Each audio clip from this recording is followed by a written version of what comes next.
Coming to you live from the Lucky Dog studio in a hidden location somewhere in the upper Midwest of the United States of America. It's a brother making his own way, but with all the wrong opinions. Welcome to the Morning Night Live with your host, the one and only P-Dog Knight.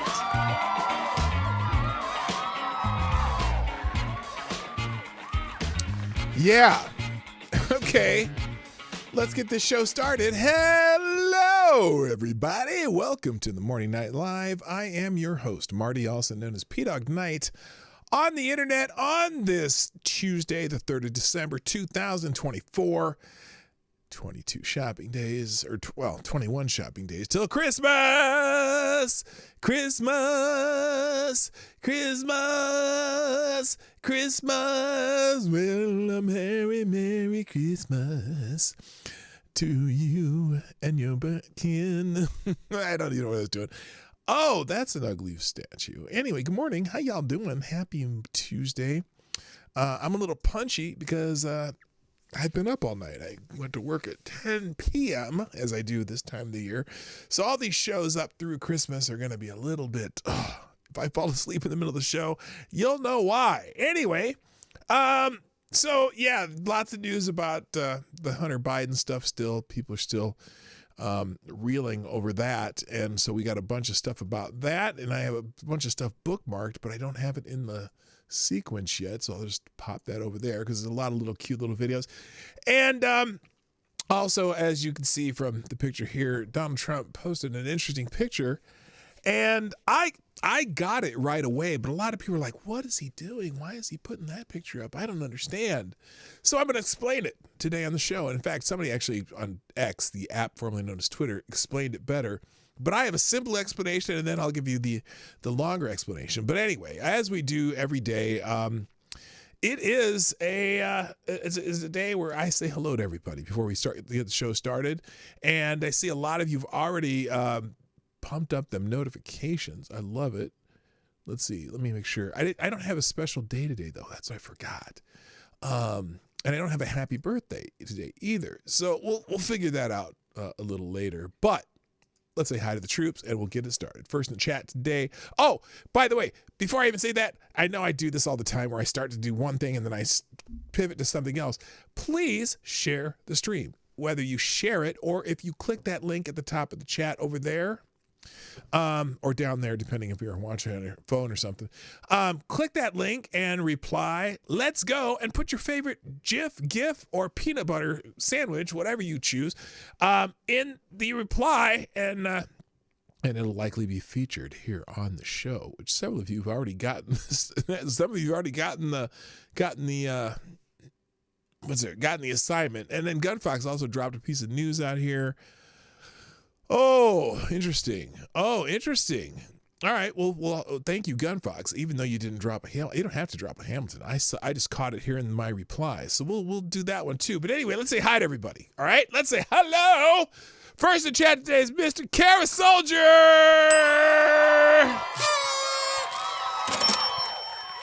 Welcome to the show. No, I don't have it. Here, let me get one of these. Wow. I don't have a whole lot of like celebratory things. I have a lot of funny things, but I don't have a lot of celebratory stuff. I should add some of those. Anyway, also good morning, Avocados Diabli, who's in the house. Also good morning, Mike Savage, Blarg. My favorite Canadian Yankee ponies here, Sapphire Dragon here bright and early. Nice to have you here. Good morning also to Tyre.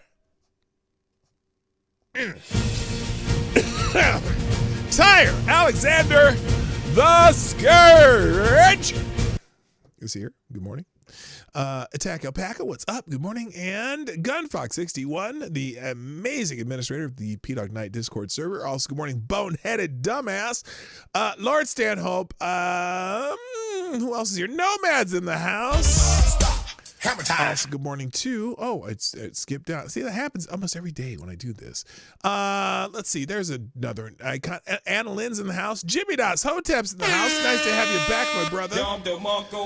Saw some of your workout videos on the internets again. Also, good morning, Green Badger Outdoors. And Old Guy Gamer, welcome back. It's been a while. Nice to have you here. And Lord Stanhope, I think I said already. And Somnambule Nation. National Cripple Day. What? What? Is that really a day? Wait a minute. National, or what is it? Holiday. I have a thing that I put up here. It's the holiday calendar. Is that? There's not a National Cripple Day, is there? There's a Let's Hug Day, Make a Gift Day, National Green Bean Casserole Day. Oh, it is! It is National Cripple Day. International Day of the Person with Disabilities. Now, when I say cripple, I don't mean it in any disrespectful way, and I'm sure the same goes for whoever said that, Somnambule Nation. Okay, let me see what's going on Twitter for that, though. National Persons with a Disability Day. Let's see if anyone wrote that out. Let's see. Oh, it is. Yes, they did. Okay, here we go. I'll put a separate tab for it. That wasn't what I was gonna do, but there it is. I'm a cripple, so I can say that. Oh, well, okay, I got you. So it is. It is the National People's with on this International Day of Persons with Disabilities. We're spotlighting baritone Weston Hurt. Weston shares his experience as a singer with a limb difference. Motherfuckers. Y'all gotta use stupid language. He's missing a part of his arm's gone. Okay, he's born without a part of his arm. He's a missing limb. It's not a limb difference. Yeah, I mean, it's different, but oh my God. The importance of being your authentic self and gives advice to performers with any type of physical difference. Should we listen to it? Yeah, let's listen to it. Let's see what here, Mr. What's his name? Weston Hurt. Let's see what Weston Hurt has to say. Roll the video.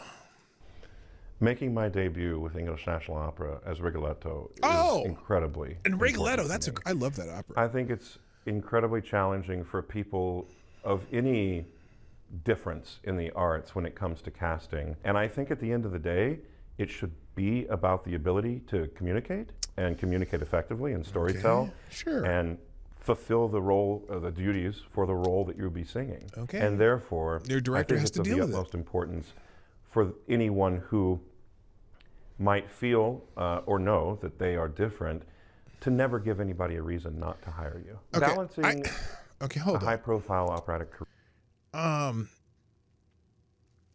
But should you highlight your difference, or should you just, in a case where you're a singer, for example, are you really different as a singer because you're missing part of your arm? I don't think so. It's just, you know what I'm saying? It seems like he's saying, now maybe other people might be squeamish by that kind of stuff. I'm not. I don't give a shit.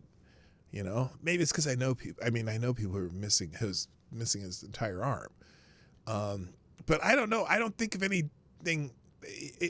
I don't know. I get his point, but then again, let's go. Career with being an advocate has sort of become one and the same thing. I think that when I show up, I try to always present myself as my authentic being, and I don't try to shy away. And I want to make sure that everyone that I perform with is very comfortable with it and understands that we can actually use it for a variety of different theatrical moments. Okay. I didn't know he was going to go there at the end. I don't know, using your arm as a baseball bat or something. I don't know.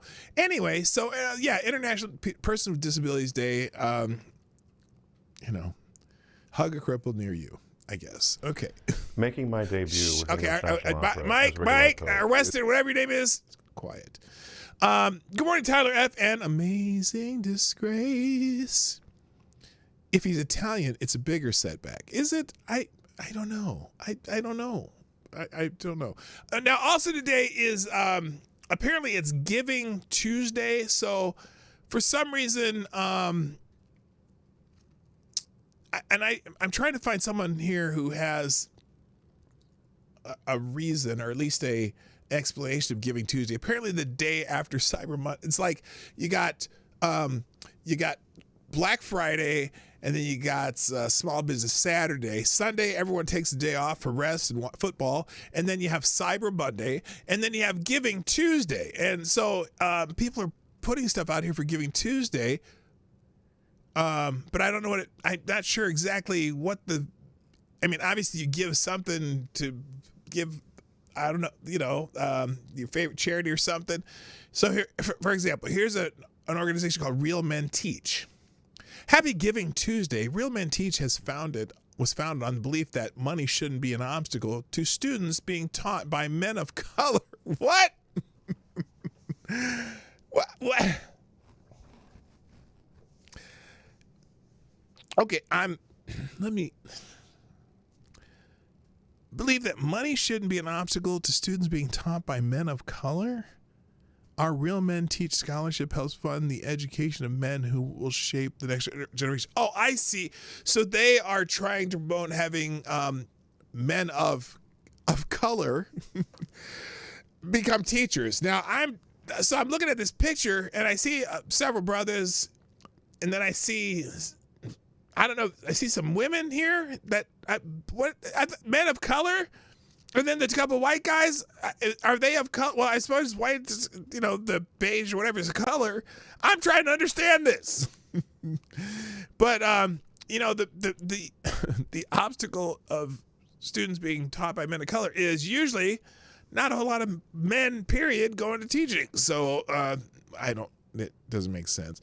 Anyway, the act of giving is the language of love. Spread kindness and watch the world boom. Giving Tuesday, spread love. So donate to something that's important to you, and that's what you do on Giving Tuesday. All right. Next, Christmas is trending already. Christmas is freaking trending, which is not for another, how long? When's 23 days, 22 days? It'll be Christmas. And actually, Christmas Day is the beginning of Christmas, not the shopping season, but the day. It's the 25th is the celebratory 12 days of Christmas. It goes through January 6th. But anyway, someone here says, a reminder, this is why we have the holidays to celebrate Christmas. I don't understand, but this one says, it's not Happy Holidays, it's Merry Christmas, motherfucker. Share to agree. Okay, yes. And then also the other thing that someone put up here was someone's putting up, Jill Biden, excuse me, I'm still coughing, has again put up some kind of strange White House decorations for Christmas. I don't know what this is, and it's clearly it's someone who designs this stuff for her, but it's weird. But they were comparing and contrasting Melania's last Christmas with the white Christmas trees to Jill Biden's. Kind of has a circus atmosphere to her Christmas decorating. I don't know, but anyway. Everyone loves themselves some Christmas. A beautiful Christmas tree at the New York Public Library on 42nd Street and 5th Avenue in St. Paul. Oh, turn that music off. So let's see this. Oh, wow. That is gorgeous. That's a gorgeous Christmas tree at the New York Public Library. That's very cool. So now, quick question. This is a quick question for the chat, and I'm going to do a poll for this one. Because I know my answer. Here's the poll. Have you put up your Christmas, if you celebrate Christmas, decorations yet? And then I'm going to give you a couple different answers. Yes. All of them. Oops, wait a minute. Not oof. All of them, comma, gung ho. The second choice is started, but not all yet. Third choice, I'll get to it.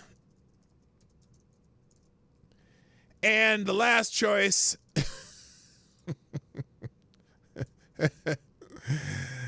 Fuck it. There you go. All right, there's our poll today. We'll see how this goes. There's your poll. If you've if you put up Christmas decorations yet. Some people don't put up decorations. Last year I put up lights on my house, and it's probably the most lights I'd put on my house. I basically took the entire front of the house and had lights on every edge of the house, the front at least, not the whole house. But this year I would have done it this weekend, but there's already snow on the ground and snow on my roof, and I'm not really keen of going up on my roof when there's snow on it. So sorry, it's not quite there yet. Oh, this is for example, here's Melania Trump's last Christmas, and we'll do it without the music too. I should do some music in the background, but here's the White House. There it is. When Melania Trump put up Christmas decorations. I'm going to take the music off, though. I got it with music. So this was her presentation. Lots of trees and just very traditional. They got the cookies going in the White House kitchen, and this beautiful White House facsimile. What do you call it? Not a facsimile. Anyway, it's a model of the White House. And just very, very classic style. Marty lives in Canada Light. Yeah, I kind of do. By the way, good morning, Frankie Deller and Darren Root and Renee Mayette. And if I missed anybody, I'll figure that out eventually. So anyway, that's what it looks like looks like the White House when Melania Trump decorated for Christmas. Okay, now let me see if I can find. Now this is the only pictures that I've seen so far of Jill Biden's choices of Christmas decorations. I'm not quite understanding that, but it's not. I mean, it's just a different style. It's not completely terrible. And then you have this little what do you call it? A merry-go-round? Not is it a carousel? I actually think this is kind of cool, but it is a quite different style where hers is very. And remember that goofy video last year with the weirdos dancing around. She has a very whimsical taste versus the very classic taste of Melania Trump. So they're just two different styles. I don't care. People are like, compare Melania's to hers, and I don't give a shit. I don't care. It's fine. Whatever they want to do, they can do. Oh, wait, here's another one. I mean, I'm not understanding it. Now, that tree looks pretty cool, I think. Oh, you can't see it. I should probably show it to you. The tree here looks pretty cool, I think. But I'm not understanding the circus tent windows and stuff. She's really into like circusy stuff. So anyway, there you go. Christmas. Moving on. Next. What else is trend? Oh, okay. So let's get to this Elvis thing. Let's get to the Elvis thing. By the way, real quick, let's do, before we do that, here I go, doing one of those turns. Wait, what the hell happened here? Okay, there we go. This. Okay. Back to notifications. Thanks to the people who have shared the stream, by the way. Here we go on the Let's Goes. Let's do a roundup of Let's Goes. First, we got Somnambule Nation dropping this. Yeah, let's go. Yeah. I like that. Okay, got a Let's Go there. And then we got Green Badger Outdoors with the Rick Moranis from in Spaceballs. I've never seen that whole movie. I hear it's pretty funny. And then we got Jimmy Das Hotep dropping some ice cream. I'm not sure. Replying to Jimmy. Wait, what was this? Oh, I see what you did there. Let's go. Got a Let's Go. Happy Christmas. Throwing some. Is that ice cream? What is that? It looks like they're filling them up with ice cream, or I don't know, coffee smoothies or some shit. And then is there any more of these? Some other people, but also thank you to people who have retweeted the show. Jimmy Das Hotep, Somnambule Nation, and who's this? Oh, Man-Squatch. Thank you, Man-Squatch. And Green Badger Outdoors and Somnambule Nation tweeted out the show. Mike Savage, everybody. Thank you for everyone for doing that. I appreciate it. Stop the show. Go watch it. What? Go watch what? What? Wait, what? Stop the show. Go watch it. Squirrel, P-Dog. Yeah, pretty much. Sound Nation, what are you talking about? Stop the show. Go watch it. I don't know where it is. Anyway, Gunfox got a couple links in here too. I want to pop these links out here. What is that? Oh, I don't need that. Okay, let me get these links that Gunfox dropped in here. Oh, good Lord. Oh, good Lord. Gunfox? I don't know what you're putting in here. It's making me nervous. U.S. sanctions, and I think, and then one more. What's the other one? Oh, you just had two in there. All right, there we go. Hello. Oh, TC's in the house. What up, TC? Nice to have you back. All right. Back to Giving Tuesday. We did that. We did Elvis. Let's talk about Elvis. Because Donald Trump posted this picture on Truth Social of him and Elvis. And some people were a little bit just wondering what was going on. Now, there's a couple things about this. Today, on this day in 1968, on this date, Elvis Presley did his big comeback concert on NBC. One of Elvis's, like, it was kind of a triumph for him because he had to go to the army, right? He got drafted, went over, and basically he didn't ever end up in combat, but he just ended up entertaining troops for the most part. But when he came back, his popularity was kind of gone. Like, he was gone. And so they decided to do this big like comeback concert at NBC, and they weren't really sure how it was going to go, but he came out and just blew the audience away, came out wearing black and whatever, and it was just a giant comeback. So when I saw this photo that Trump put up here, I knew right away this is kind of just talking about how this is a big comeback, right? Donald Trump, one of the greatest political comebacks in history. Elvis Presley had one of the greatest comebacks in music history in that show in 1968. You know that Elvis would be on Epstein or Diddy list today. Yeah, that's very possible. So anyway, so it's let's see. Oh my gosh. Yes, generate me one of those AI photos with Elvis, no caption, just the photo. Perfect. Click send. Yeah. So here's the thing.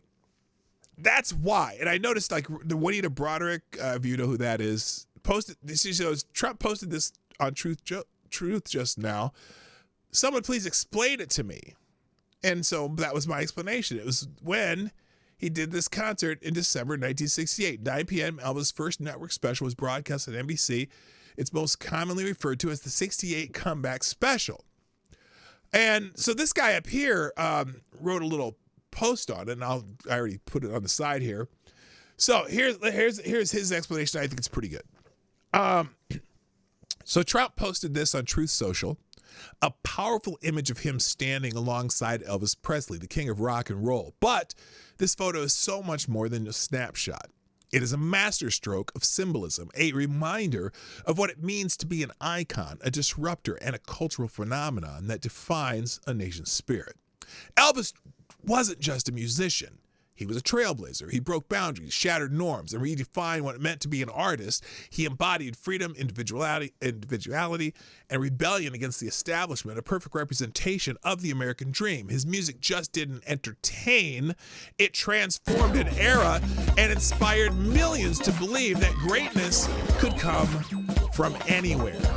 Now, consider Trump, a man who didn't just enter the political arena, but bulldozed through it. Like Elvis, he didn't follow the rules of the elite or bow to the establishment. Instead, he created his own path, built his own movement, and reminded Americans of their strength, independence, and pride. Trump's presidency was a declaration, America first, and like Elvis, he became a symbol of defiance, individuality, and the unapologetic pursuit of greatness. This image isn't random. It's deliberate.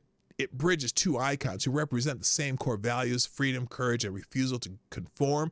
It's a statement that America's greatness comes from those who dare to be different, who dare to lead, who dare to inspire others to believe in something bigger than themselves.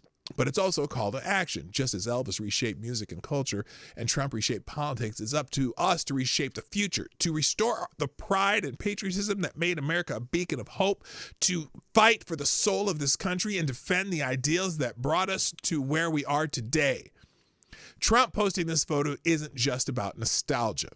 It's about inspiration. It's a reminder that America is a nation of icons, a land of opportunity, and a people who refuse to back down. Whether it's through music, leadership, or everyday acts of courage, we all have a role to play in this story. This is America, bold, unapologetic, free, just like the king of rock and roll and the 45th president of the United States, and the 47th. The best is yet to come. So there you go. I think is a very well written description of what this photo's all about. So there you go.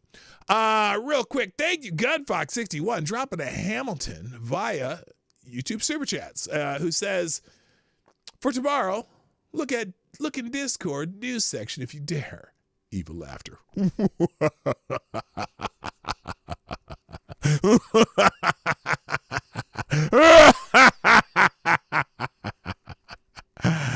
Is that a good evil laugh? I don't know. I can't kind of works. Thank you, sir. Appreciate it. All right. Good morning, Episkipos Helsung. You know about martial law in freaking Korea? Yeah, I'm getting to that. That's on the list today. And also, Patio Furniture's in the house. Welcome. All right. Let's continue on. Oh, more notifications. What is going on here? Is this new? Oh no. Yep. There are 4 more. Thank you, Man Squatch, for dropping adding to the list of people replying and retweeting the show. Also, looks like Tyre Alexander's got a let's go. It's party time. Yeah, let's go. With the Golden Girl. Did you know? Okay, this is weird, but that lady right there, when she was on the Golden Girls, she was only like 37 years old or something like that.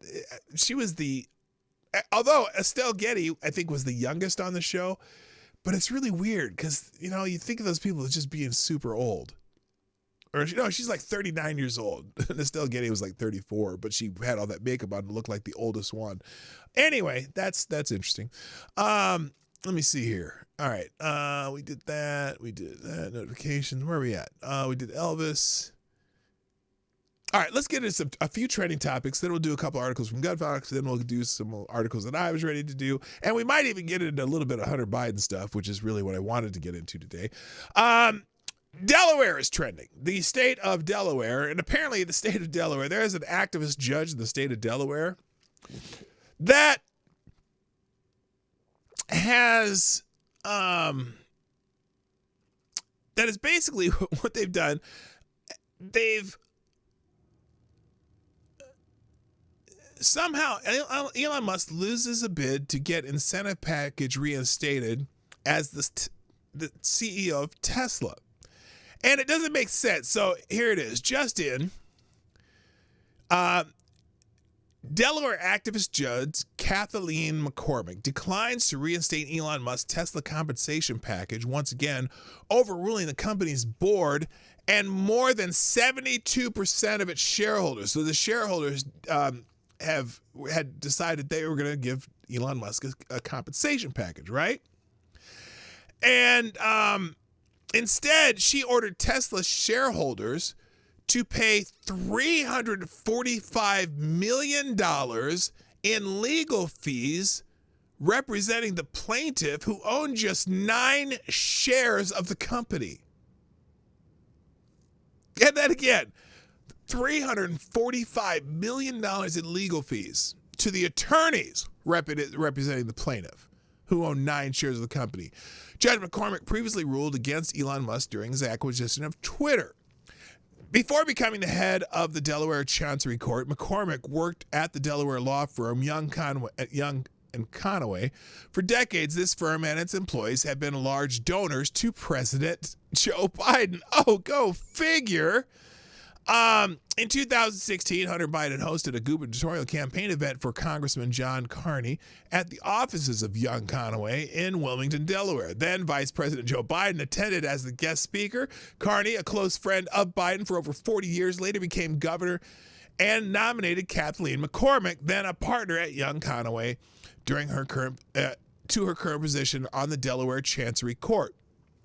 In a March 2018 email, Hunter Biden claimed he had personal connections to every judge on the Delaware Chancery Court. He wrote, "I will bring the suit in the Chancery Court in Delaware, which, as you know, is my home state, and I am privileged to have worked with and know every judge on the Chancery Court." Now, after Elon Musk purchased Twitter with the stated goal of promoting free speech, President Biden publicly called for a federal investigation into Musk. No using the government for your own personal ends. And subsequently, the Biden administration's Department of Justice, Securities and Exchange Commission, and Federal Trade Commission all launched investigations and legal actions targeting Tesla, and SpaceX. The latest decision by Judge McCormick, who has ties to Biden's top donors and was nominated to the court by a close Biden ally, is another example of the Biden administration and its Democratic allies using the legal system to target political opponents. So now there's let's see if I can get a little, there's another story on here. So here, Tesla tweeted, a Delaware judge just overruled a supermajority of shareholders who own Tesla and who voted twice to pay Elon Musk what he's worth. The court's decision is wrong and we're going to appeal. The ruling, if not overturned, means that judges and plaintiffs' lawyers can run Delaware companies rather than their rightful owners and shareholders. And then let's see, Delaware is Biden-led, completely corrupt and politicized. Long gone are the days of forming and incorporating your entity in Delaware. So let's see if I want to find a story. Again, judge rejects Elon Musk's $56 billion pay package despite shareholder vote. So somebody here said, "Thank you, Delaware. Texas and Wyoming and Florida will happily take all the new incorporations going forward." So let's see. Here's another take on it. Delaware judge just blocked Elon's $56 billion Tesla pay package and simultaneously awarded $345 million in compensation to the lawyers too soon to block. So she gave the lawyers $345 million freaking dollars. Hello, K. Shull. And my honorable mention, favorite Canadian, Special Cat Acid. So here it is. Musk's attorneys attempted to sway the judge in the Delaware Business Court after the trial to reverse her opinion, rescinding the CEO's pay plan.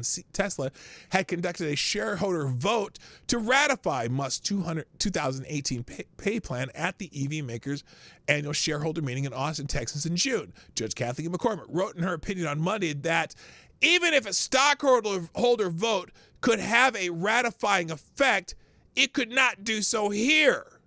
Why? So somebody here says, let me get this straight. For the second time, a judge rules against the will of the company's shareholders, despite them confirming their intention yet again. That's pretty much what they did. Can anyone explain this? I just can't. I don't get it. So as you look at the people talking about this, everyone's up in arms about it, going like, what the big fat what the fuck? This is political and disgusting. This isn't just an attack against Musk, but his shareholders who approved it as well. Move your business out of Delaware. Their system is corrupt. Yes, that is true. That's who's that? Natalie Danielson. Just a Twitter user, whatever. And Delaware is a hostile state. Get out. And this judge just cost the state Tesla. The people of Delaware should be livid.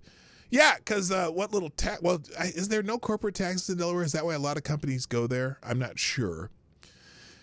The same Delaware judge who blocked Elon's $56 billion Tesla payday twice also forced him to buy Twitter.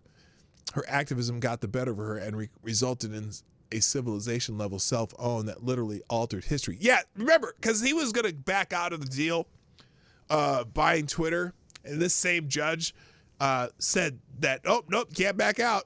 Can't do it. You have to buy it. I don't understand why a judge has more control over the corporate workings of a corporation than the corporation itself. We can't have Delaware is a disgrace. We can't have the corporate standard be a kangaroo fucking court. It's time to incorporate in Texas and Nevada. We need a movement to show them. So here it is, adding insult to injury. Delaware. Okay, we already got that. Yeah, so there you go. That's kind of ridiculous. That's ridiculous. What, did I have that off the page the whole time? I didn't mean to jump back. Anyway, here's what we were looking at. So a whole link on that. Also trending, the state of Michigan. The state of Michigan is trending too. And not just because of the Michigan-Ohio State game, which surprisingly Michigan won. So basically, for some reason, about Gretchen Whitler. I know it's Whitmer, but I like calling her Hitler. Today is December 3rd, and Gretchen Whitler is the worst, most evil, corrupt governor in Michigan history. So someone here, apparently they're going to change their state flag. So someone says here, Michigan has become unaffordable. Save my tips so I can feed my family. My fourth grader can't read. Real Michiganders every day. Let's change the flag. Out of touch, Michigan Democrats. So apparently they want to change their flag similar to Minnesota. Maybe they'll do a Somali flag that the state of Minnesota did. Anyway, somebody who says, Big Gretchen needs to comply and protect Michigan. Sanctuary cities are sanctuaries for criminals. Apparently they're gonna make Michigan a sanctuary state too, kind of like all these other Democrat states. Here's the clip for this particular topic. Sanctuary cities are sanctuaries for criminals. And I see these sanctuary mayors and governors saying they're going to try to prevent us from doing what we're doing.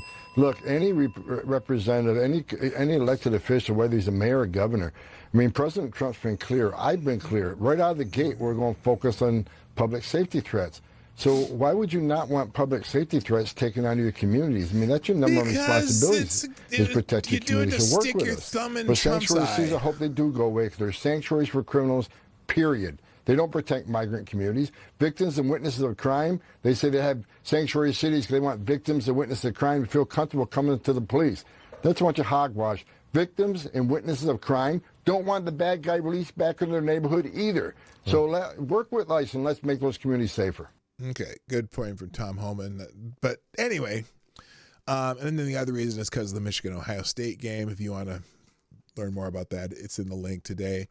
Also trending, South Korea. Someone just asked about South Korea. Well, I don't know what the hell is going on in South Korea other than South Korea's president declares martial law, accusing opposition party of sympathizing with North Korea and anti-state activities. Now, I know that's a sensitive subject in South Korea, but I'm confused at what's going on. So here is the CNN article about this.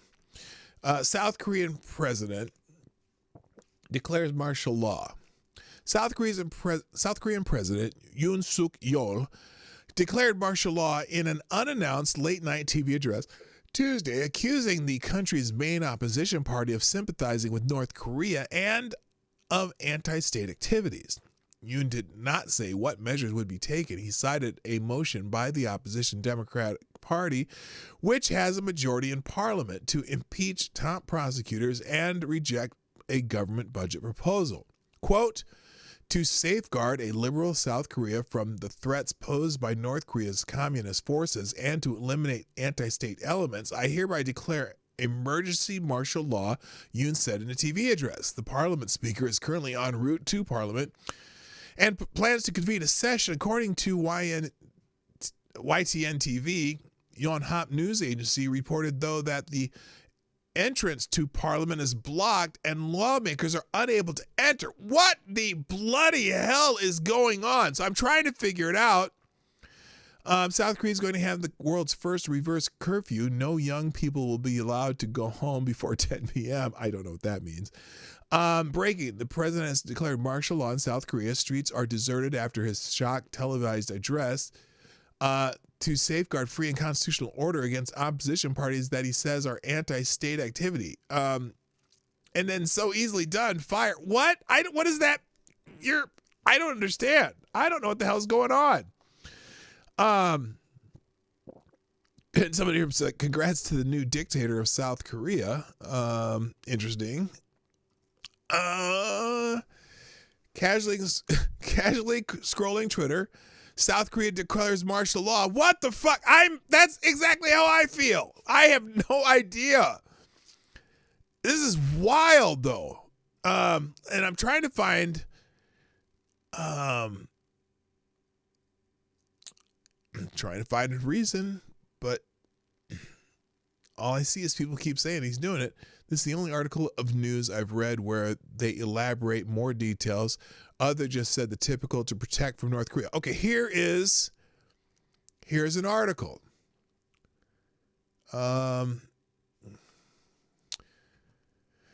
Let's see. Address signals a dramatic escalation in the country's political turmoil. Okay, to safeguard a liberal South Korea from the threats posed by North Korea's communist forces and eliminate anti-state elements, I hereby declare martial law, Yoon said. He added that the measure was necessary to protect the nation's free and constitutional order.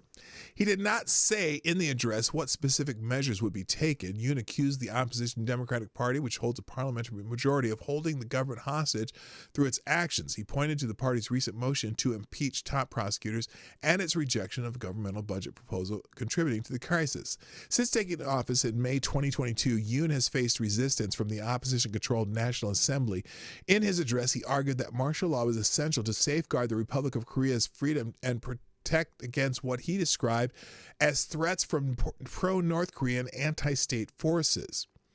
And the announcement comes months after the liberal opposition, led by the Democratic Party of Korea, accused Yoon of plotting to impose martial law to sidestep impeachment over alleged abuse of power. Opposition leader Lee Jae-myung had warned that martial law could lead to a perfect dictatorship, pointing to historical precedents of its misuse, which, Korea has a bit of a history with this. In response, Yoon's office had dismissed these allegations as fabricated propaganda and accused the opposition of spreading falsehoods to manipulate public opinion. Prime Minister Han Duck-seo had also refuted the claims, emphasizing that Koreans should not accept such a move. So that's as much as I can get from it. And there you go. Good luck, South Korea. I hope it doesn't ruin the production of any of my favorite, well, not favorite, of K-dramas, which is their film industry over there is pretty damn good in South Korea. So there you go. That's what's going on in South Korea. Social Security is trending, and mainly because of a thread that Senator Mike Lee from Utah wrote, and I haven't read the whole thing. I don't even know how long it is. But a lot of people are talking about Social Security. This one says, I suspect corrupt governors shoved sick COVID patients into retirement homes on purpose to kill them off so the feds could keep the Ponzi scheme that is Social Security running just a little longer. Well, that's funny you should mention that, because I often talk of Social Security as the great American Ponzi scheme. And it literally, it is the definition of a Ponzi scheme. It is. And people get mad. Some people get mad when you say that. But it is. Social Security was never a savings program where you put money in and they're saving it in Al Gore's lockbox. It's always been the current workers are paying for the Social Security benefits of current retirees. So as the population constantly grew, the baby boom and all that shit, population growth was exceeding the number of workers. Well, our population growth has slowed considerably, and they're not replacing as many workers. Plus, with extra costs and benefits, whatever. It's like far fewer people fund each retiree now compared to when it started. It was like 27-1 when it started, and now it's down to like almost 4-1 or something like that. I don't know the exact numbers, but Senator Mike Lee put this thread out here. Oh my God, it's long. It's really long. Okay, it's 25 tweets. Okay, it's not that long. It's long, but maybe I can get through it. So let's go through this. This is from Senator Mike Lee. Of all the deceptive sales techniques the U.S. government has used on the American people, one of them, the Social Security Act, gets far too little attention. Buckle up, people, because this is a wild ride. In 1935, the American people were sold a bill of goods. They were told, pay into this system, and it'll be your money for retirement. Sounds great, right? But here's where it gets juicy. In a really ugly way. 2 years later, when the Supreme Court was considering the constitutionality of the Social Security Act, the government did a complete 180. The government, through Assistant Attorney General Robert Jackson, argued in essence, oh no, this isn't your money at all. This is a tax, and we can do whatever we want with it. Classic bait and switch. Yeah, because there's no lockbox. It's just a tax, and then they pay out benefits with the tax, right? So let's not forget the ruling Helvrung versus Davis, where the Supreme Court upheld the Social Security Act by embracing the government's argument, admission that what people pay into Social Security is tax revenue available to be used as Congress may direct, and not at all. Let's see. Why did he expand this one? I don't know. Not at all money belonging to those who paid it. Did you know that? Did you know that? Again, they embraced the government's argument that what people pay into Social Security is tax revenue available to be used as Congress may direct, and not at all money belonging to those who paid it. Okay? So, to summarize, the proponents of the Social Security Act told American workers that what they paid into the system would remain their money, not the government's, to get Congress to pass it, and then told the courts the exact opposite when defending the act's constitutionality. The Supreme Court accepted the government's argument to the great detriment of the American people. Now let's talk about what happens to your money once it's in the government's hands. Spoiler alert, it's not managed like your IRA or 401k. First of all, this money doesn't sit in a nice individual account with your name on it. No, it goes into a huge account called the Social Security Trust Fund.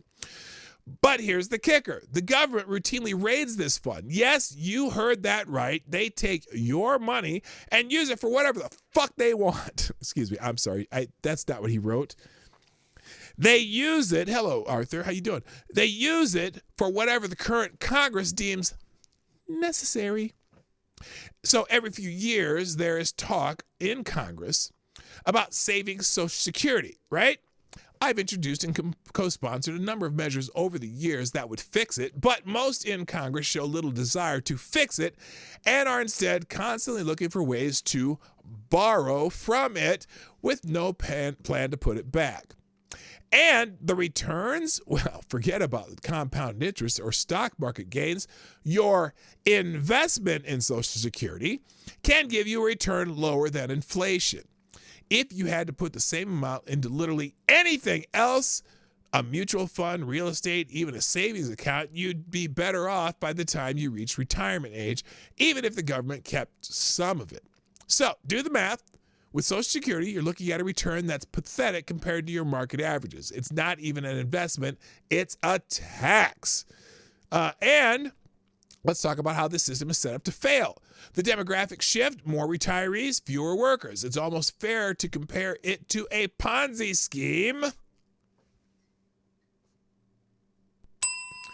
that is running out of new investors. Every dollar you pay into Social Security only to see it gobbled up by the government itself is a dollar you can't invest in your own future. It's government dependency at the worst. Remember, this isn't about retirement. It's about independence, about controlling your own destiny. With Social Security, you control nothing. The government promises you Social Security but gives you dependency. It promises ownership but gives you a tax receipt. And don't get me started to the management. The Social Security Administration is a bureaucratic behemoth, not exactly known for its efficiency or innovation. If you think your money is safe there, you're in for a rude awakening. The mismanagement, the waste, the deception, it's all on display. So what's the solution? We need real, genuine reform. Within the Social Security system, Americans should be able to invest into their own future and not be shackled by the worst parts of this outdated, mismanaged system. It's time we acknowledge the truth. The Social Security, as it now exists, isn't a retirement plan. It's a tax plan with retirement benefits as an afterthought. We were sold a dream, but we received a nightmare. It's time for a wake-up call. We need real reform. It's time for Americans to know the true history of the Social Security Act. The more people learn the truth, the more they'll start demanding answers, options, and real reforms from Congress. Please help spread the word. The history of the Social Security Act, which sadly must include the deceptive manner in which it was sold to the American people, is yet another reason why America's century-long era of progressive government must be brought to a close. Please follow if you'd like to read more posts like this one. So that's Senator Mike Lee. I'll have that linked as a separate post. All right, this is they also confiscated all the gold when they created this Social Security because elderly were being found frozen and starved to death and eating cat food. Good morning to you. Yeah, there you go. So, yeah, the great American Ponzi scheme that is Social Security. Where am I at here? Oh, I'm doing good time today. Holy moly! All right, next. What else is in the subject today? Now this. I scroll a lot on X to find stories and things, and this one made me chuckle. Not laugh out loud, but I definitely chuckled out loud. Oh, by the way, is Johnny Boomer Tech working today? Yes, he is. If you want to, by the way, please sponsor the show if you are able. I'll pin that at the top. I'm going to remove this. Let me do the other post. Okay, replace pin. There we go. Replace pinned image. If you want to sponsor the show, the best place to sponsor is Streamlabs, pdognight.live, where if you donate, the money goes to the person you donated to. Also, let's check out the end of the poll here. We're going to end that poll. Have you put up Christmas decorations yet? Here comes the results. Maybe. What the hell? Oh, there we go. Let's see. So, yes, all of them gung-ho. Wow, I can't believe it's that high. Started, but not all yet. 11%. So that's still 25. About a quarter of you have gotten to it. I'll get to it. 38%. And yeah, hey, fuck it. Yeah, 35%. Okay, there you go. There's the end of your poll. Did you miss the Elvis rant? Yeah, you did. It was earlier in the show. It wasn't a rant. It was just kind of explaining that picture in the thumbnail up there. So this particular post, as I was scrolling through X, literally made me laugh out loud. Juan Williams, if you remember Juan Williams, used to be on Fox News. He was often on Hannity's show for some reason. Well, Juan Williams, he decided that he was going to talk about 2024's Politician of the Year. And I was going to give you 3 guesses, but I don't know that you'll guess this one unless you've seen this.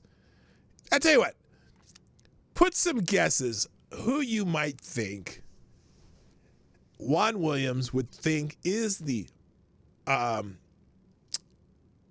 Politician of the Year. Mike, is this my Mike? I have no idea what topic is, but I say salute with my afternoon triple bourbon, no ice. I guess Merry Christmas. Well, Merry Christmas to you, Mike. Is this my liberal Mike, or is this just another Mike? I'm curious because I haven't seen you for a while. I'm glad you're here. If you're here, so Juan Williams, 2024 Politician of the Year. 2024 Politician of the Year. So we have a vote for Tim Walz. Nope. We have a Kamala Harris. Nope. Anybody? Any other guesses? Politician of the Year. Juan Williams. You are going to love this one. Zelensky? Nope. No, let me give you a hint. Last year, what was it last year? Last year, it was, he had Representative Matt Gaetz, and which is surprising for Juan Williams. Jasmine Crockett, AOC, no. Good guesses, but no. Jersey Mike, not the liberal Mike. Okay, well, welcome back, Jersey Mike. I'm glad you're here too. And if you're not, I don't know if you're subscribed, but if you aren't, or whatever, hit that subscribe button while you're here. All right, here we go. Juan Williams, Politician of the Year, for their brave stand against Donald Trump is, I don't have a drum roll, but here. Because it is none other than Liz Cheney. No, hello, Shrapnel. No, it's not. It's time now. Again, it is Juan Williams. This is as pathetic as I can get. It's time to name Politician of the Year who had the greatest impact on American politics in 2024. If you mean helping get Trump reelected, yes, Liz Cheney. Last year's winner was former Representative Matt Gaetz, who succeeded in paralyzing the House for much of the year. Gaetz won as the embodiment of politicians with little interest in governing. He instead delights in dysfunction and bad behavior. Last week, a scandal surrounding allegations of sexual misconduct ended his nomination to be Attorney General. That's fucking great. This year, President-elect Donald Trump is obviously a front-runner for Politician of the Year as the winner of the presidential election. Trump is back on top of political power despite 2 impeachments, a massive civil fraud verdict, 34 felony convictions. You know, every time these motherfuckers say, he's had these 34 felony convictions. You dumb motherfuckers. It's not 34 felony convictions. It's 1 conviction, 34 counts. Okay, it's 1 trial. It's not like he was in 34 different fucking trials and got convicted in all of them. It was some trumped up, no pun intended, bullshit charges that they made 34 a separate count for each check he wrote to make it. Oh, so he has 34 felonies. It's literally a it's kind of like a push pull where you just make some shit up and put as many charges you can so you can say over and over 34 felonies. He's a 34-time felon. No, it's 1 fucking trial, you assholes. Can figure it out. Anyway, let me get back to that. Sorry, I didn't mean to go off on a rant there. Anyway, so he says 34 felonies, 3 other indictments, and a verdict that he is liable for sexual assault. No, he's not liable for sexual assault. Liable for defamation is, and that fucker is going to go away too. Anyway, but the impact of his second win is yet to be known. Really? I'm sorry. That's the biggest political comeback in history. Thus, the Elvis thing we did earlier. Anyway, the impact of this year's winner is known due to her heroic sacrifice. Already the stuff of political legend. This year's prize goes to Liz Cheney. The former Congresswoman soared sky high above politics as usual in Washington by taking a principled stand that cost her power, friends, and the money that comes with status at the Capitol. Okay, hey, Juan, you do realize, you do, motherfucker, you realize Liz Cheney is not even a congressperson anymore. She is gone. She got booted out of office 2 years ago. And nothing she's done this year has had any impact on anybody other than her flapping her lips. And I'm talking about the ones on her face. I probably shouldn't have said that. That was kind of weird there. He continues though. This is fucking embarrassing, and we're gonna look at some of the comments on this. Live like a living Joan of Arc. She defiantly rejected orders from the rich and powerful to close her eyes to all the wrongdoing and get in line behind Donald Trump. Trump responded to her with what some saw as a threat. You mean some manufactured as a threat? This bullshit thing about the firing squad. Under the guise of attacking her for supporting past wars by musing what would happen if Cheney were sent into battle herself and had 9 barrels shooting at her, which obviously Juan Williams saw what he meant. The violent image spoke to the bravery displayed by Cheney, her figurative strength under fire. No, it doesn't. Holy shit. The principled conservative, a genuine Republican diehard. No, she's not a principled conservative. Otherwise, she would be able to not support Trump, but support the policies that he brings forward. That's what a principled conservative would do. Anyway, a principled conservative, a genuine Republican diehard, her rebukes cut deeply into Trump's psyche. Well, not so much that he didn't win the presidency again. I guess that's all that matters. His attack on Cheney was more explicit than the menacing language he had unleashed against former chair of the Joint Chiefs of Staff Mark Milley after it was reported that Milley made approved phone calls to calm world leaders after January 6th. After the January 6th on the Capitol, did he forget that Mark Milley called China while Trump was in office and assured them that we would not attack or whatever? He went behind Trump's back to talk to China. That was him, right? That dipshit. He deserved a court martial for that. And also for him lying about troop numbers in Syria, too. He lied about troop numbers in Syria to the president of the United States, the commander-in-chief. That's insubordination, which is a very that's a serious offense in the military. But anyway, Trump said that in the old days, the punishment would have been death. Talking about Milley's insubordination. Yeah, it would have been. Juan, your writing just pisses me off.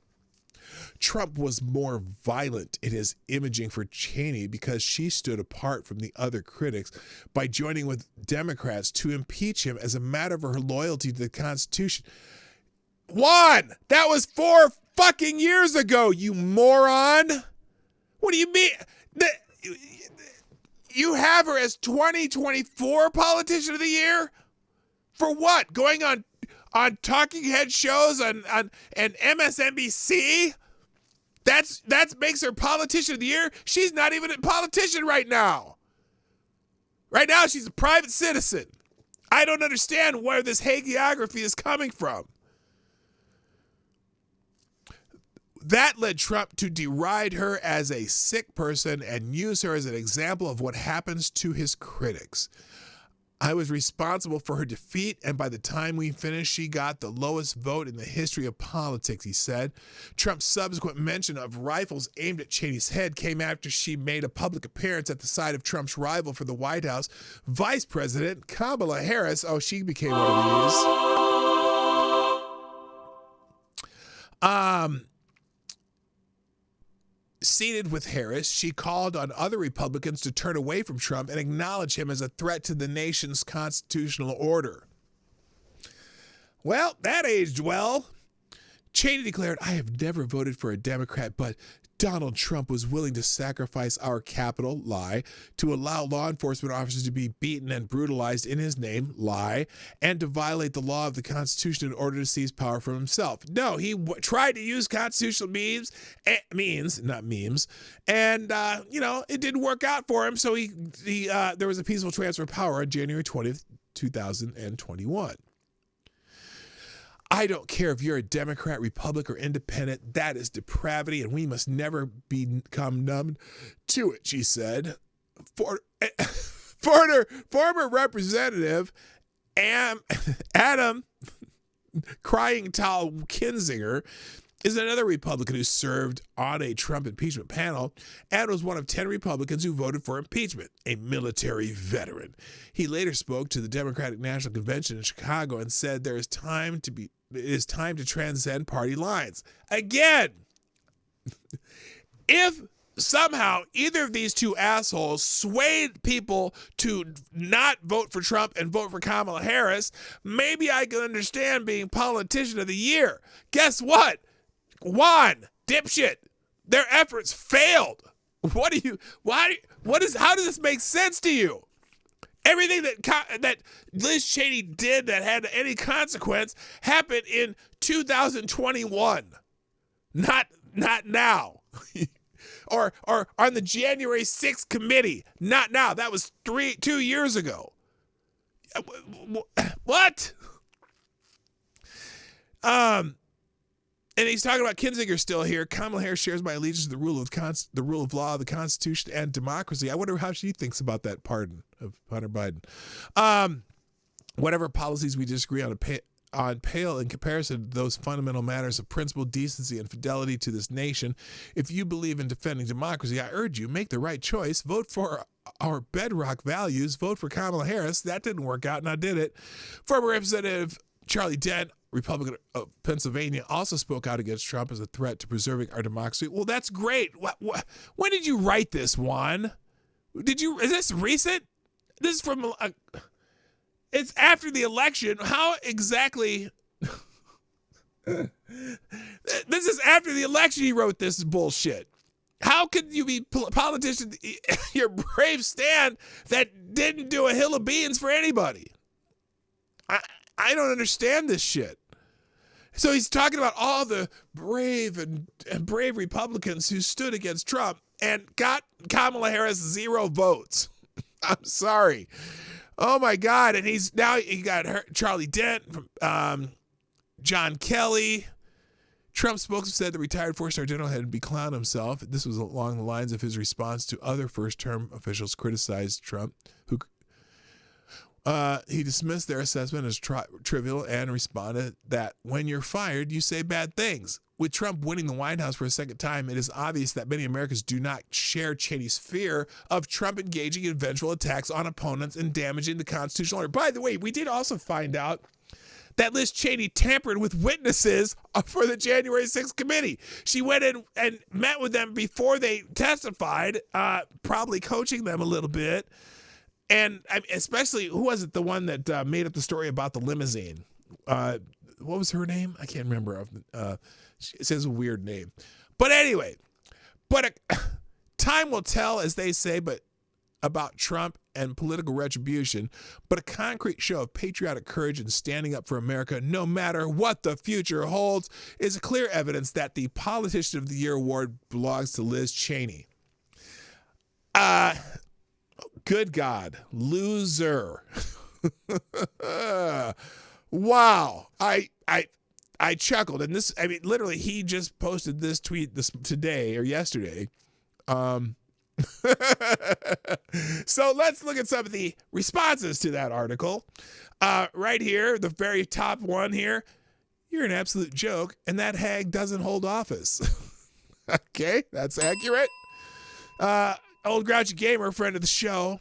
So, when did you get the dementia diagnosis? Oh, he's right in the same boat with Joe Biden. A brave stand, quote unquote, where she agrees with 99% of all legacy media outlets. Oh, right. A stand that would ensure countless friendly interviews and praise from the brain dead Dems like yourself. That kind of brave stand, Juan. Yup. The Cheneys don't profit when strong leaders keep America out of wars. That's not a politician of the year. That's a daughter simping for the family business to keep the family pleased. Yep. This makes little sense. How can you be anything of the year when you are a total failure? Cheney lost her job and failed her apparent mission to stop Trump and MAGA from being elected to office. In other words, she failed in all respects. It goes on and on. Just tons of those. All right, let me do a couple articles that Gunvox dropped in the box. Oh, wait, I don't think I can do this one. It is, I don't want to claim an offer. Subscribe now for under. Okay, let me see if I can archive that one, because it is not allowing me to see the article. One more step. I am not a robot. Let's do this Newsweek article first. Oh, what? Invalid URL? Well, what the hell? Let's see here.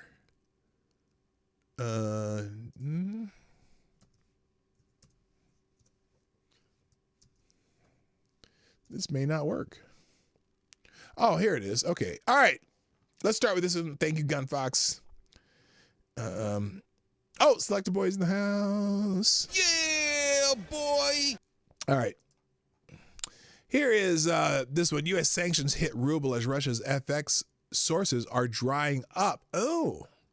Fresh U.S. sanctions against Russian banks have caused a further slide in the ruble, putting at risk some of the last channels of direct foreign currency flows into the country. The ruble has fallen almost 8% against the dollar since November 21, when the U.S. sanctioned some 50 Russian banks with connections to the global financial system. On Wednesday, the currency went beyond 108 per dollar after passing 105 the day before, the weakest level since March 2022, during the aftermath of the first sweeping sanctions over the invasion in Ukraine. So, the targets of the new penalties include Gazprom Bank, which service international payments for key Russian gas exports.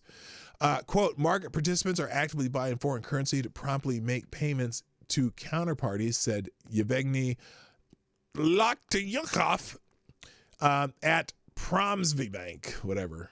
Sanctions are creating concerns that in the near future, the currency inflows from exporters may be limited. This is going to be interesting because a weakening ruble, when they're part of the BRICS system, they're trying to change the world reserve oil currency, but at the same time, the ruble's struggling, so to speak.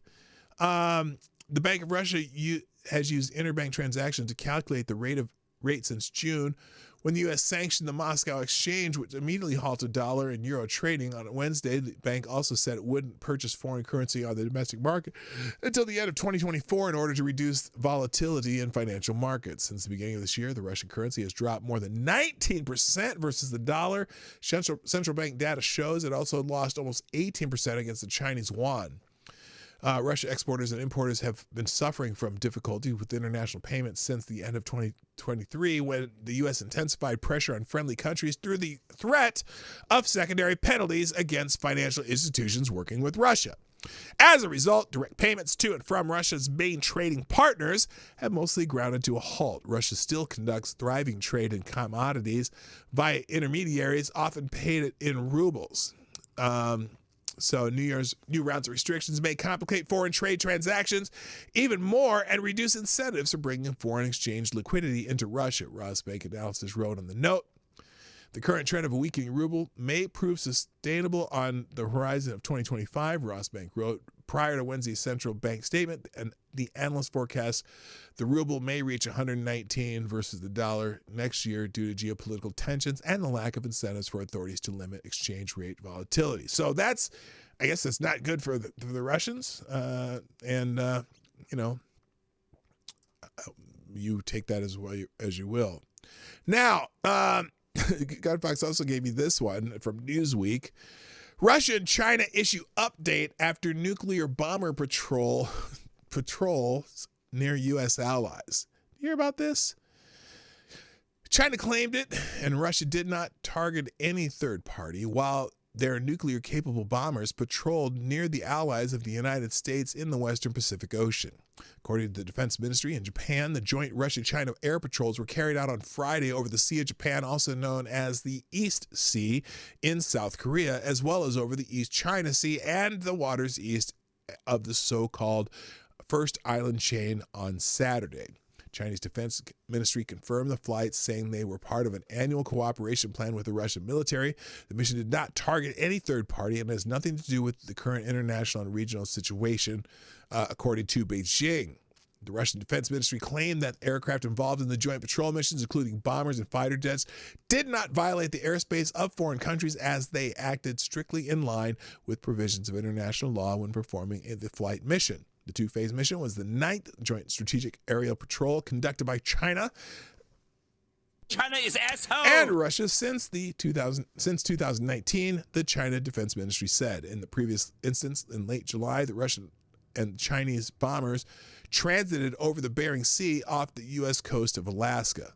While Tokyo said neither Russia nor China violated its airspace, it denounced them for conducting a show of force against Japan that was a major concern for safety and security. Newsweek emailed the defense ministries in Moscow and Beijing for comment, meaning they probably did it too late. Hello, Big Dave. They're showing. They might be just testing the waters a little bit, see how people react. I don't know. I'm thinking that maybe maybe, just maybe, we need to keep an eye on them. All right. Let's see. What else do I have? All right. I have a few of these, a few little just quick hits before we go. Or other things that are trending. Kash Patel is still trending. President Trump's pick for the FBI. Now, this guy says Kash Patel will be the first ever black FBI director, the same way Kamala Harris was the first ever black vice president. Oh, my God. What? Therefore, any senators who vote against his confirmation will be committing an act of racism and white supremacy. Okay, that's funny. I'm pretty sure Kash is of full Indian descent, but that's funny. That's funny. Let's see. Congratulations. This is Ben Carson. Congratulations to my good friend Kash Patel on his nomination to run the FBI. Kash will ensure the Bureau is free of political influence and will refocus it to its true mission of protecting the American people and upholding the U.S. Constitution. Yeah, but there are a lot of people mad about this Kash Patel nomination. Here's a quick clip. I don't know what this is. This is Wake Up America. I'm not familiar with it, but let's see. When I look at Kash Patel, this is a man who is perfectly suited to lead the FBI. He's been a public defender. He's been a prosecutor. He has been an investigator. He has worked in Congress. He understands the FBI inside and out, and he's going to be able to lead it. You know, when we talk about the weaponization of the judicial system over the course of the last 8 years against Donald Trump and his allies, that started at the DOJ and the FBI. Yep, sure and did. we need a fighter like Kash Patel to go in and to be able to restore a sense of justice to those systems. When I look at Kash Patel... All right, and then Ted Cruz is on Face the Nation, and he posts here, the people howling out Kash Patel's nomination are the exact same people who have been weaponizing the FBI against the American people. So here's Ted Cruz's take on this when he was on Face the Nation this weekend. Kash Patel, suggested by President Trump as the new leader of the FBI. How enthusiastic are you about that? Listen, I think Kash Patel is a very strong nominee. I think the entire slate of cabinet nominees President Trump has put forward is very strong. I believe every one of these cabinet nominees is going to be confirmed by the Senate. I think Kash Patel is going to be confirmed by the Senate. You look at his background. He has a serious professional background. He was a prosecutor. He was a public defender. He was a senior intelligence staffer on Capitol Hill. People forget he was a public defender too. That's interesting. That for the FBI, as opposed to, I mean, he's been a prosecutor, but he's been a public defender too. Been on both sides of that coin. He was a senior intelligence staffer in the White House. He was the chief of staff of the Department of Defense. He was the deputy director of national intelligence. And I got to say, all of the weeping and gnashing of teeth, all of the people pulling their hair out, are exactly the people who are dismayed about having a real reformer come into the FBI and clean out the corrupted partisans who sadly have burrowed into senior career positions at the FBI. The FBI and the Department of Justice are two institutions incredibly important to the rule of law in the United States. I revere both. And one of the most tragic consequences of 4 years of Joe Biden and Kamala Harris is both DOJ and the FBI have been politicized and weaponized, and I think Kash Patel is a very strong nominee to take on the partisan corruption in the FBI. As you know. All right, I'm going to stop there. And this clip's in the links, but the only concern that I have is, and a point that a lot of people are making. Oh well, you know, Chris Wray's term as FBI director is supposed to be 10 years. And he hasn't been there 10 years. That means Trump would have to fire Chris Wray. And I'm like, okay, and anyway, so a lot of people talking about Kash Patel, also trending Chris Wray. Speaking of Chris Wray, and that's the point people are making. Now, someone here says, this is the government's gangsters. Trump FBI Director Kash Patel knew the deep state's plan to remove Joe Biden and pardon Hunter to hide their crimes. Garland and Wray should have been impeached. Fauci, the CIA, the media lied about the origins of COVID. Wray has the Epstein files, says the FBI can be fixed by shutting down the Hoover building immediately and opening it up the next day as a museum of the deep state. This is 23 minutes of Kash Patel. Let me just summarize this with this post. He says 20 people can run the FBI. The other 7,000 agents that are sitting in that building should be chasing criminals around America. That not distorting statistics about January 6th so Christopher Wray can go to Congress and lie and say domestic violent terrorism is on the rise.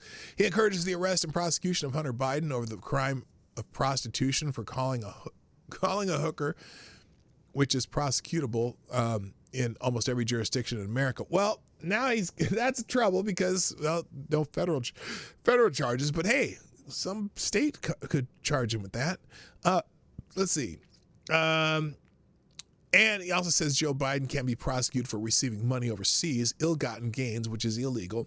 There are big crimes involving Ukraine and other matters, but these are simple and fast crimes to prosecute. The investigation into Hunter Biden's laptop was shut down by the FBI and the Department of Justice with the help of the media, proving this was a coordinated deep state effort.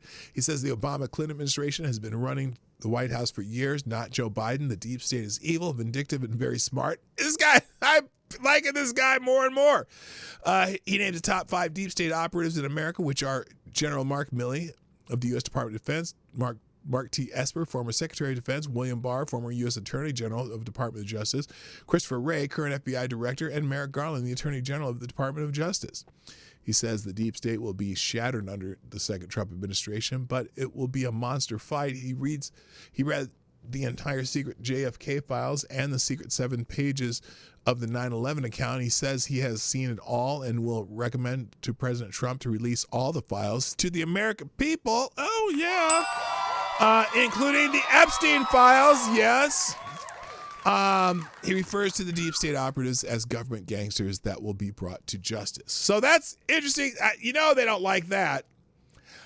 I'm really concerned these people talking like that is going to get him into some trouble that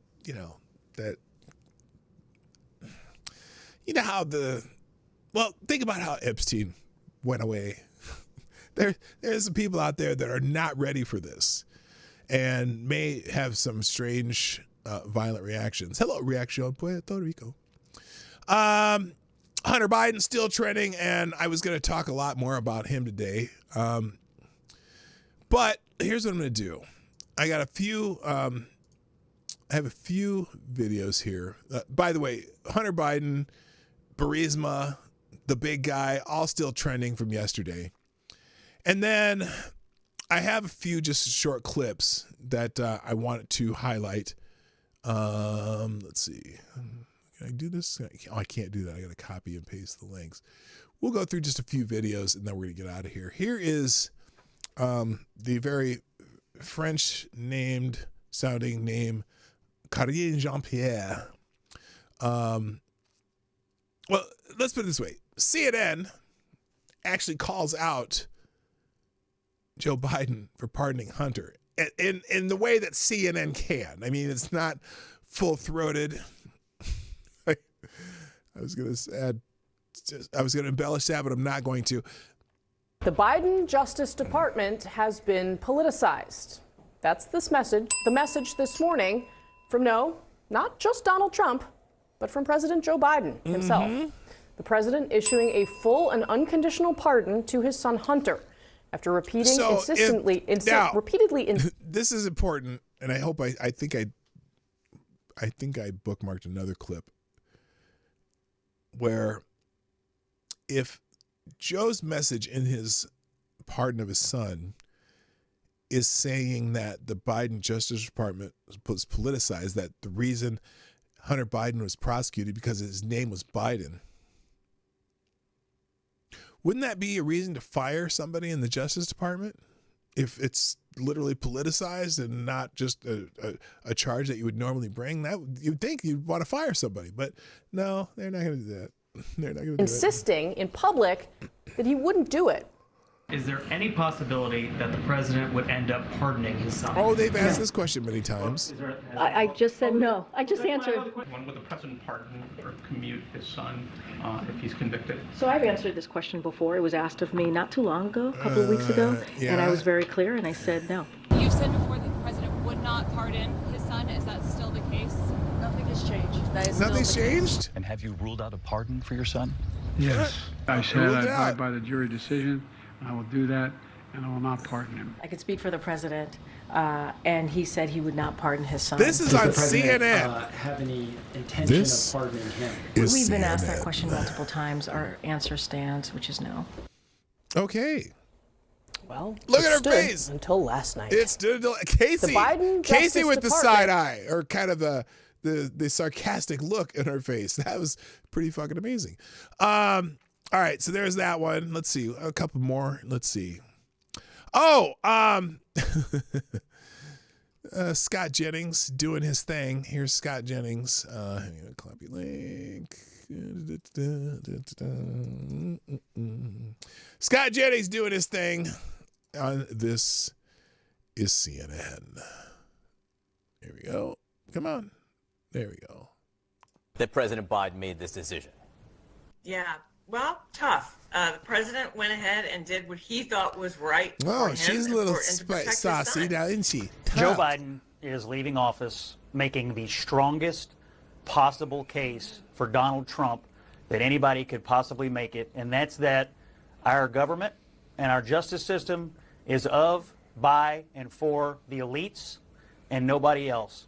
He ran to banish Trumpism from our political system in this country, and he has left it politically and now institutionally the strongest possible political force in this country. It is a complete and utter failure by the head of the Democratic Party and the President of the United States. Never again do I want to hear, oh, Donald Trump's a liar. You can't believe anything he says. Donald Trump will abuse his power. Donald Trump will only use the system to benefit himself and his family and so on and so forth. Never again. I have one question for Karen, and that is, why did he need an 11-year blanket pardon going back to 2014 when Joe Biden was the vice president? We are sitting on the biggest cover-up of who knows what crimes, and Joe Biden amazingly knows She's exactly laughing. But can you answer the question? Why 11 years? That's a weird number. Like Jon Stewart made fun of it. 11 years. That's an oddly not round number. Instead of the specific crimes that he was charged and convicted of. Why not a blanket pardon of everything he could have done? Like he could have committed a federal murder on what, Sunday night, and that would have been covered too. How? What? Roughly when it started. Hello, He knows Robbie just about when it all Bedford. started. Welcome to the He's show. leaving office in complete and total disgrace. And that is true. He has is lied a his whole liar, political career. and there is no other way to spin this today. This has nothing to do with Trump and everything to do with the character of Joe Biden. That Republicans have been. You know what's funny about this too, and I'm saying it every time that someone on the left, Democrat, whatever, that is supporting Joe Biden on this particular action, not one of them has been able to say it without invoking Trump's name. They cannot do it. They cannot do it. I'm been all over X. I've been watching all the pundits, and it's all about Trump and not about Joe Biden. It's kind of crazy. And for years now, trying to attack the president himself, go after his family. And when you have someone who literally ran their campaign on retribution, on the idea Hello, of I will missing be your 411. retribution and getting back at his enemies, I would imagine, obviously I haven't spoken to the president about this, but I would imagine the president took a look at this and said, I want to make sure this is ironclad, that there is nothing that can be done to circumvent what I'm going to do to protect my son and to try to take the target off of his back. But guess what? They're finding a lot of stuff that the big guy got some cash. Several other family members got some cash. Jim Biden got cash. They wrote checks to 11. How many different family members got checks that were related to these foreign governments? Romania, Ukraine, and China. Is he going to have to pardon everyone who got a check? That's what I'm wondering. Because it's not just Hunter Biden. They had all these shell companies and paid the Bidens through several family members could every single family member be charged? Because that, and guess what? Hunter Biden can't invoke the Fifth anymore. By the way, good morning, Missing 411 and Robbie Thedford. If you have not subscribed to this channel, click that button right now.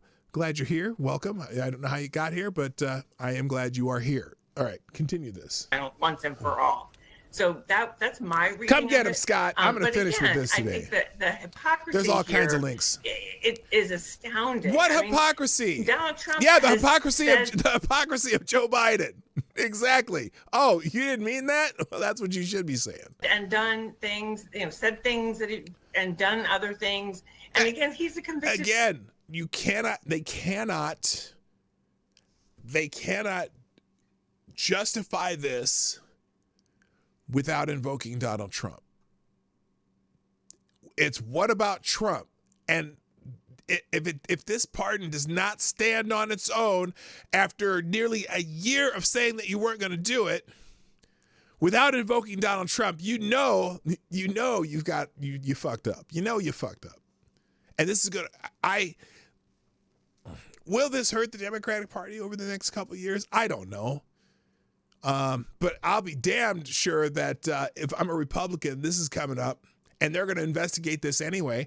All you've done is sparked a new investigation into, wow, what are these other unnamed crimes that Hunter Biden was involved in? What are these other unnamed crimes that he could or could not have been involved with that you were pardoned for? Because we only knew about the ones that got on the books. Well, congressional Republicans have already highlighted several of them, especially this new thing with Romania. A bunch of his family members got money for Romania too. Anyway. He's a felon himself. He has used his power to benefit his friends, How? his wealthy allies. In this instance, No, you're projecting. You are projecting. I'm sorry. It's kind of wild. Talking about a man who decided to take care of his son after years of unrelenting attacks. I don't blame him. You guys can spend all day long trying to spin this, that this is Donald Trump's fault, that this is somehow caused by Donald Trump. Oh, he's appointing the wrong people. Oh, he did it. Oh, this is the worst possible thing a president could possibly do to his party and to the country, to sit for a year and say, I will not do this. I will not do this. The rule of law is sacred. We have to respect the justice system. No one's juries, above the we have law. to respect juries. We have to respect the guardrails and the norms of our democracy. These people are liars. Inflation, it's transitory. Afghanistan, it's a success. The border is secure. Robert Hur is a liar. The videos are cheap fakes. Biden has a cold. He'll never drop out. Oh, I'll never pardon Hunter. I can't even ring the bell fast all enough. A lie. It is all a grift. Every American, except the most partisan, brain-rotted people, are going to be outraged by this today. He is going to leave off. You think 38, 39% job approval is bad? Just you wait. Just you wait. He's disgraced today. Outrageous. Are you fine with the lying? Are you fine with him sitting before the election all year and lying to the American people? Are you fine with the lying about it? I don't think that he was lying. I think he made a decision after the fact and decided this was the right thing for him and for his family. Period. Full stop. If it wasn't a lie, it was only because they thought they would win. That's the only way that it was only not a lie because they thought they would win. And then they lost. And Kamala Harris lost. And now they see, oh shit, we got some people that might be investigating all this. Well, I can't imagine that I can't imagine that the investigations are going to end just because Hunter Biden was pardoned, unless now he may have to pardon the whole family. Someone said he probably will at the end of the year. He might have to pardon his whole freaking family. Everyone who got a check in their name, he might have to pardon every single one of those. And that's going to be ugly. That's going to, you think this has tarnished his presidency. Wait for that one. It'd be amazing. Donald Trump decided that it was okay to pardon Joe Biden, Karine Jean-Pierre. How many minutes of tape do we have of both of these people telling the American people? We saw a 9-minute one yesterday. This will not happen. It's. I mean, we could play it all morning. It's a lie, and it's a lie to benefit his own family, and that's fine, all that it is. And everybody who went on TV and said, "Oh, look how he's the modern George Washington," he's drained every ounce of credibility from every surrogate. If Karine Jean-Pierre had an ounce of self-respect, she'd get off the plane in Africa today, where they're going, so he can avoid the press and resign. He's drained all of her credibility, and everybody else who's defended this, it's draining for them forever. Okay, so there you go. Scott Jennings doing what he does. There are a couple others here. Let's see what I got. I was going to end on that, and I probably will. I had a bunch of links, though. What happened to them? Oh, I see what happened. Here we go.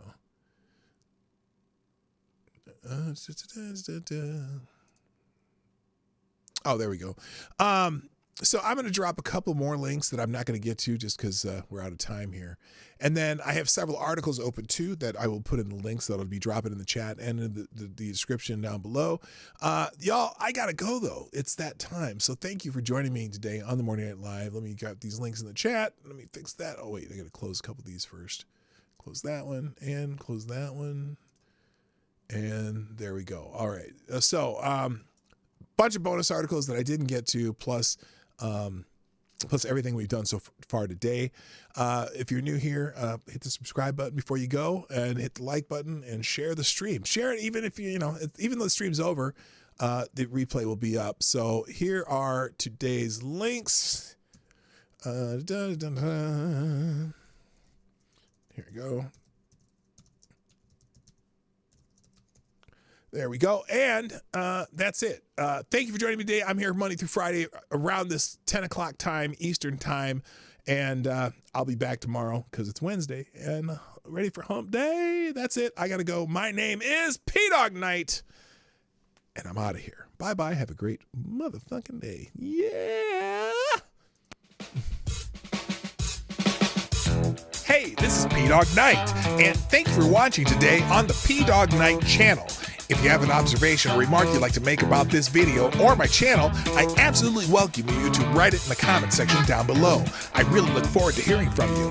And before you go, if you like what you saw but you're not already subscribed, please make sure you hit the subscribe button and definitely click that bell that pops up afterwards so you'll be notified when I post new videos or when we go live. I broadcast my live show, The Morning Night Live, Monday through Friday at 10 o'clock Eastern, 9 o'clock Central. A special thank you to all the supporters of this channel who share our videos on social media and who make donations through Streamlabs, YouTube, Venmo, and Cash App, which are all linked in the description down below.